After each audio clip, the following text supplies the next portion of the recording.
শ্ৰীমন্ত শংকৰদেৱ সংঘৰ অধিৱেশনৰ প্ৰস্তুতি তুংগত লাখ লাখ ভকত বৈষ্ণৱক আদৰণি জনাবলৈ সাজু হৈ পৰিছে হাতীখোলা সমন্বয় পথাৰ আৰু কেইটামান দিন উখল মাখল হৈ পৰিছে ৰঙিয়া লাখ লাখ ভকত বৈষ্ণৱক আদৰণি জনাবলৈ সাজু হৈ পৰিছে ৰঙিয়া উল্লেখ্য যে ৰঙিয়া মৰাঞ্জনাৰ হাতীখোলা পথাৰত অহা 9, 10 আৰু 11 ফেব্ৰুৱাৰীত অনুষ্ঠিত হ'ব শ্ৰীমন্ত শংকৰদেৱ সংঘৰ অধিৱেশন ইতিমধ্যে অধিৱেশনলৈ কোনোৱে যদি কাটিছে নৰা আকৌ কোনোবাই সাজিছে বাঁহেৰে শিবিৰ মুঠৰ ওপৰত গাত তত নাই ভকত বৈষ্ণৱক ধৰি সংঘৰ সেৱা বাহিনীৰ সদস্য ভকতবৃন্দৰ তাৰ মাজতে আইসকলে কৰিছে অধিৱেশনৰ বাবে পিঠা লাৰু আদিৰ আপ্যায়নৰ ব্যৱস্থা এই লৈ দিনে নিশাই ব্যস্ত হৈ পৰিছে হাতীখোলা পথাৰৰ বৈকুণ্ঠৰ সমন্বয়ৰ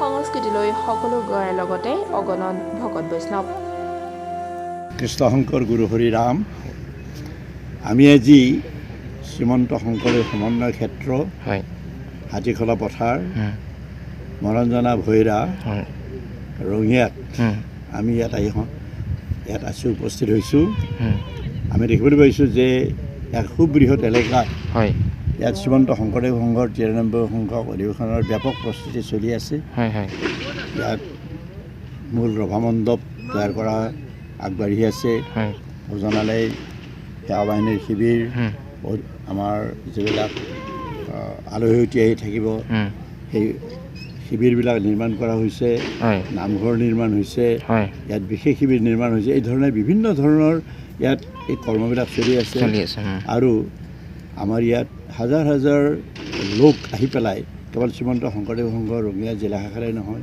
নিকটৱৰ্তী জিলা শাখাসমূহৰ পৰাও আমাৰ নলবাৰী জিলা শাখা হাজো জিলা শাখা ভেৰগাঁও জিলা শাখা তাৰপিছত ওদালগুৰি জিলা শাখা দৰং জিলা শাখা গুৱাহাটী মহানগৰী জিলা শাখা এই জিলা শাখাবিলাকৰ পৰাও আহি দৰং জিলা শাখাকে ধৰি এই জিলা শাখাৰ পৰা আহি আমাৰ পাপবন্ধক মাতৃসকলে দিনে দিনে খবৰ লৈছে আৰু তেখেতসকলেও আমাৰ ইয়াত কৰ্মত সহযোগ কৰি দিছে আৰু বিশেষকৈ আমাৰ এই বৃহত্তৰ ৰঙিয়া অঞ্চলৰ যে জাতি ধৰ্ম বৰ্ণ সম্প্ৰদায় নিৰ্বিশেষে সকলো লোকে ইয়াত হাত উজান দিছে আৰু সকলোৱে এটা আমাৰ ৰঙিয়াৰ এটা মৰ্যাদাৰ প্ৰশ্ন কৰি লৈছে যে ইয়াত পূৰ্বে যি ধৰণে আমি এখন আজিৰ পৰা 23 বছৰ আগতে অধিৱেশন কৰি এটা সুনাম অৰ্জন কৰিছিলে ৰঙিয়াবাসী ৰাইজে তেনেকৈ যাতে ৰন্দিয়া ৰঙিয়াৰ ইয়াৰ যিটো ৰঙিয়াল ৰূপ সেইটো সুন্দৰ ৰূপ এইটো যাতে এটা বিয়পি যায় আৰু ইয়াৰ পৰা যিসকল গোটেই ভাৰতবৰ্ষ তথা উত্তৰ পূৰ্বাঞ্চলৰ বিভিন্ন ৰাজ্যৰ পৰা লক্ষ লক্ষ যিবিলাক ভকত আহিব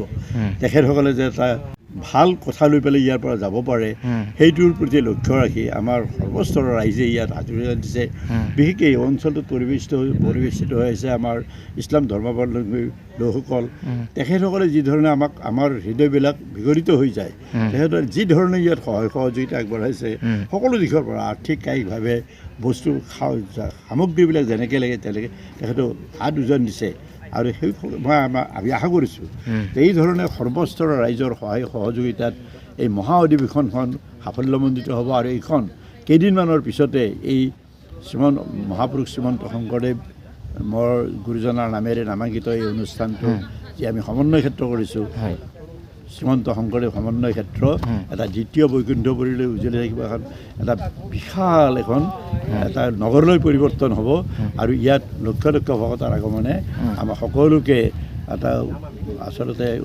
সকলোকে এটা অনুপ্ৰাণিত আৰু এই গোটেইখন স্থান উদ্ভাসিত হৈ পৰিব গতিকে আমাৰ এটা গভীৰ আস্থা আৰু বিশ্বাস যে সকলো ৰাইজৰ সহযোগত সকলো ৰাইজ বুলি ক'লে আমাৰ মিডিয়া সকলো আছে আমাৰ সৰ্বস্তৰৰ ৰাইজৰ সহযোগত এইখন এখন অনন্য সুন্দৰ অধিৱেশন হ'ব বুলি আমি মনে প্ৰাণে কিমান ভকত বৈষ্ণৱ সমান ভকত বৈষ্ণৱ ইয়াত লক্ষ লক্ষ ভকত আহিব আপোনালোকে দেখিব সকলো সদায় অন্তত 10-15 লক্ষ ভকতৰ কম নহ'ব কিন্তু এই মানুহবিলাক যে সকলো মানুহে ইয়াতে থাকিব এনেকুৱা নহয় সদায় সদায় আহিব যাব এনেকুৱা কথাও থাকে আৰু অন্তত 2.5 লাখ 2 লাখ মানুহ সদায় ইয়াত আমাৰ ইয়াত থাকিবই। সেৱক সেৱিকাসকল থাকিব, স্বেচ্ছাসেৱিকাসকল থাকিব, সেৱামণিৰ এই যিবিলাক সেৱক সেৱিকাসকল থাকিব আৰু অন্যান্য যিবিলাক আমাৰ আলহী অতিথি আহিব, ইয়াত 50,000 মানুহ একেলগে থকাৰ আমি ব্যৱস্থা কৰিছোঁ। আৰু নিকটৱৰ্তী যিমানখিনি স্কুল কলেজ আছে, যিমানবিলাক বিদ্যালয়সমূহ আছে, আমাৰ হায়াৰ ছেকেণ্ডেৰী স্কুলবিলাক আছে, জুনিয়ৰ কলেজবিলাক আছে, আমাৰ অসম চৰকাৰে ইতিমধ্যে এই 3 দিনৰ কাৰণে থাকিবৰ কাৰণে ইতিমধ্যে বিভাগীয়ভাৱে মাননীয় মুখ্যমন্ত্ৰী শ্ৰদ্ধেয় হিমন্ত বিশ্ব শৰ্মা ডাঙৰীয়াই ইতিমধ্যে আমাক নিৰ্দেশনা দিছে আৰু চৰকাৰীভাৱে আমাক এনেকুৱাকৈ হাত উজান দি কাম কৰিছে। গতিকে সকলোৰে সহযোগত, চৰকাৰ ৰাইজৰ সহযোগত আমি ইমান যুদ্ধকালীন ক্ষিপ্ৰতাৰে বুলি কওঁ, এই ধৰণে যুদ্ধকালীন ক্ষিপ্ৰতাৰে এখন নগৰলৈ পৰিৱৰ্তন হ'বলৈ দেশৰ প্ৰধানমন্ত্ৰী ৰাষ্ট্ৰপতিক নিমন্ত্ৰণ দিয়া হৈছে। আমি প্ৰধানমন্ত্ৰী আৰু ৰাষ্ট্ৰপতি প্ৰধানমন্ত্ৰী নহয় ৰাষ্ট্ৰপতিক আমি আমন্ত্ৰণ কৰিছিলোঁ। আমি শেহতীয়াকৈ জানিব পাৰিছোঁ যে প্ৰধানমন্ত্ৰীৰ অন্যান্য কিছুমান বিশেষকৈ যিটো আমাৰ এটা ইলেকশ্যনৰ বতৰ 2024 চনতে লোকসভাৰ ইলেকশ্যন হ'ব, আমি সকলোৱে জানো তেখেতৰ ব্যস্ত থাকিব। হয়তো ডেফিনেটলি ৰাষ্ট্ৰপতি আহিব বুলি আমি এটা খবৰ পাইছোঁ। ৰাষ্ট্ৰপতি মহোদয়া আমাৰ মাজলৈ আহিব। তেখেত আহিলেও আমাৰ গৌৰৱ নিশ্চয়কৈ উজলি উঠিব, আমি আশা কৰিছোঁ। কৃষ্ণ শংকৰ গুৰু হৰি ৰাম। জয় গুৰু শংকৰ। মই মাধৱদেৱ শাখাৰ সেৱিকা হয়। আপোনালোকক সকলোকে ইংৰাজী নৱবৰ্ষৰ শুভেচ্ছা জনালোঁ। তথা এই 93 সংখ্যক অধিৱেশনৰ কাৰণে আমি সেৱক সেৱিকাসকলে যথেষ্টখিনি দিনে ৰাতিয়ে কষ্ট কৰি আছোঁ। আপোনালোক সকলো আহিব। ভকত বৈষ্ণৱক আদৰৰ কাৰণে আমি সম্পূৰ্ণ প্ৰস্তুতি চলাই আছোঁ। কিমানগৰাকী ছোৱালী আছে লগত আৰু? আমি ইয়াতে আছোঁ 5জনী। আৰু সদায় আহি আছে নে এনেকৈ? সদায় আহি আছোঁ আমি। বাকী মহিলা হেৰিবোৰ আহিছে আৰু সকলো আহি আছে, সকলো সেৱক সেৱিকাই। শ্ৰীমন্ত শংকৰদেৱ সংঘৰ 93তম বাৰ্ষিক অধিৱেশনৰ কাৰণে আমাৰ এতিয়া ভৈৰা পথাৰত অধিৱেশনৰ কাম কাজ পূৰ্ণদমে চলি আছে। শিবিৰৰ কাম চলি আছে, নামঘৰৰ কাম চলি আছে, আমাৰ মুখ্য মঞ্চ আৰু ৰভাঘৰৰ কাম চলি আছে। সকলোবিলাক কামেই চলি আছে সুন্দৰভাৱে। গতিকে এতিয়া আমাৰ বাপসকলে বৰ্তমান শিবিৰৰ কাম কৰি আছে।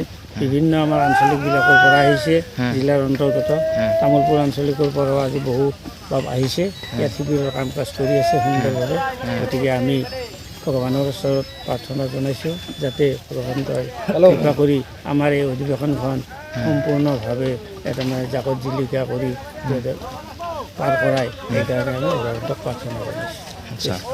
আৰু কিমান আপোনাৰ হেৰি থাকিব অতিথি আগমন বা কেনেকুৱা কি? অতিথিৰ আগমন আমাৰ বহুত হ'ব ইয়াতে। এইটো আমাৰ এইবাৰ এটা অনুমান কৰা হৈছে প্ৰায় আমাৰ 40 লাখ ভকত হ'ব। আৰু ইয়াত বিভিন্ন স্থানৰ পৰা আহিব। আমাৰ ভাৰতৰ মুখ্যমন্ত্ৰী বিভিন্ন ঠাইৰ পৰা আহিব, আহি ইয়াত একত্ৰিত হ'ব। 3 দিনীয়া বৰ্ণাঢ্য কাৰ্যসূচীৰে এই অধিৱেশনখিনি চলিব, আমি এইটো আশা ৰাখিছোঁ। কেনেকুৱা প্ৰস্তুতি? বৰ্তমান সময়লৈকে আমাৰ নামঘৰৰ কাম সম্পূৰ্ণৰূপে চলি আছে, অগ্ৰগতিত চলি আছে। প্ৰায় 30জনমান মানুহে এতিয়া ভকত 30জনমান ভকতে এতিয়া মেইন কীৰ্তন ঘৰৰ চালৰ কাৰণে পানীবিলাক চাচি আছে, ৰন্ধাবিলাক ৰান্ধি আছে, খোৱা পানী দি আছে আৰু বিভিন্ন সঁজুলি এতিয়া আনি আছে আমাৰ সম্পাদক বাপে, তেওঁ গৈছে আৰু গোটেইখিনি কৰ্ম নিয়াৰিকৈ চলি আছে। সুন্দৰ প্ৰস্তুতি এটা। মই এটা আশা কৰিছোঁ 93 সংখ্যক এই বাৰ্ষিক অধিৱেশন বা আজি শ্ৰীমন্ত শংকৰদেৱ সংঘৰ যি অধিৱেশন, সেই অধিৱেশন সম্পূৰ্ণৰূপে এতিয়া আমাৰ ছাকচেছ হোৱাৰ ফালে যাই আছে। গতিকে খুব ভাল লাগিছে কৰ্ম কৰি। ইয়াত আমি খুব শান্তি পাইছোঁ। দ্বিতীয় বৈকুণ্ঠপুৰী সৃষ্টি হৈছে এতিয়াৰ পৰাই, আজিৰ পৰাই, আজি কিছুদিন আগৰ পৰাই দ্বিতীয় বৈকুণ্ঠপুৰীৰ সৃষ্টি হৈছে আৰু ইতিমধ্যে নামঘৰৰ বেদী আমি স্থাপন কৰি আছোঁ, মাটি আহি আছে। কিমানজন কৰ্মী লাগি আছে আপোনালোকৰ? এতিয়া বৰ্তমান 30জন, আমাৰ দেখা সাক্ষাতত ইয়াত 30জন আছে আৰু বাকী বাহিৰত কিন্তু কৰ্মকৰ্তা যথেষ্ট আছে। তেওঁলোকৰ তাৰমানে আচবাববিলাক আনি আছে আৰু সুন্দৰভাৱে কৰ্মবিলাক নিয়াৰিকৈ চলাই আছে আৰু গোটেই চাফ চাফাই ইত্যাদি কৰি পেলাই গোটেই কৰ্ম যিমানবিলাক বিষয়ববীয়া আছে, 35টা আমাৰ উপসমিতি আছে আৰু এই 35টা উপসমিতিৰ সমস্ত বিষয়ববীয়াবিলাকে তাৰমানে নিজৰ নিজৰ কৰ্মক্ষেত্ৰত ব্যস্ত হৈ পৰিছে গোটেই উবুৰি খাই পৰিছে।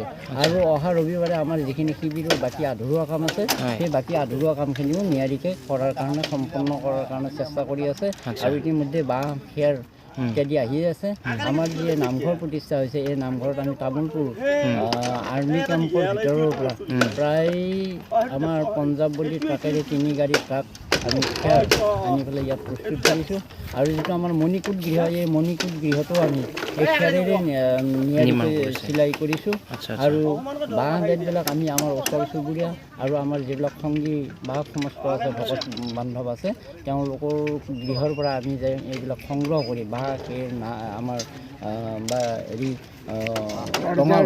টঙাল তৰ্জা এই সমস্তবিলাকে আমি আনি পেলাই ইয়াত একগোট কৰি ইতিমধ্যে পূৰ্ণ গতিত কাম আৰম্ভ কৰা হৈছে। আৰু আমি আশা কৰিছোঁ আৰু আমাৰ বাপ বান্ধৱবিলাককো আমি কৈছোঁ যে সকলোবিলাক বাপ বান্ধৱ আহি আমাক ইয়াত সহায় কৰি দিয়ক। আৰু এই দ্বিতীয় বৈকুণ্ঠপুৰীত সকলোৱে আহি আমাক সহযোগিতা কৰক আৰু আমাৰ এই 93 সংখ্যক অধিৱেশন বাৰ্ষিক অধিৱেশন ভাগি সাফল্যমণ্ডিত কৰাৰ কাৰণে আমি সেৱা ধৰিছোঁ। আমাৰ সকলোকে আমি সেৱা জনাইছোঁ। শ্ৰীমন্ত শংকৰদেৱ সংঘৰ 93 সংখ্যক মূল অধিৱেশন ৰঙিয়াত এইবাৰ মৰাণজনা হাতীখলা পথাৰত অহা ফেব্ৰুৱাৰী মাহৰ 9, 10 আৰু 11 তাৰিখে অনুষ্ঠিত হ'ব। এইখন পথাৰতে ইতিমধ্যে আমাৰ প্ৰায় 35টা উপসমিতিয়ে কামবিলাক কৰি আছে। আমি সেৱাবাহিনী উপসমিতিয়ে সকলো উপসমিতিৰ লগত লগ হৈ কাম কৰি আছোঁ। আজি আমি সেৱাবাহিনী উপসমিতিয়ে প্ৰায় 300 ল'ৰা ছোৱালী বিভিন্ন ঠাইত কাম কৰি আছে। পতাকাৰ বেদিত কাম কৰি আছে, নামঘৰ নিৰ্মাণতো কাম কৰি আছে।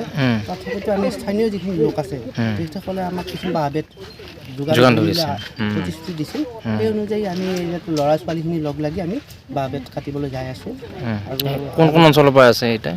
আমাৰ ঘূৰেশ্বৰৰ পৰা আছে, তামোলপুৰ অঞ্চলৰ পৰা আছে, ডিমপুৰ নাওকটা আমাৰ নাগৰিজুলি অঞ্চলৰ পৰা আছে, হাজোৰ অঞ্চলৰ পৰা আছে, চাংঘাৰীৰ পৰা আছে, নলবাৰীৰো আজি আমাৰ সহযোগ কৰিছে, বাক্সাৰ পৰা আহি আছে। এতিয়া এনেকৈ আজি কাম কৰি আছোঁ। লাই খুঁটা স্থাপনৰ পৰা কাম চলি আছে নে?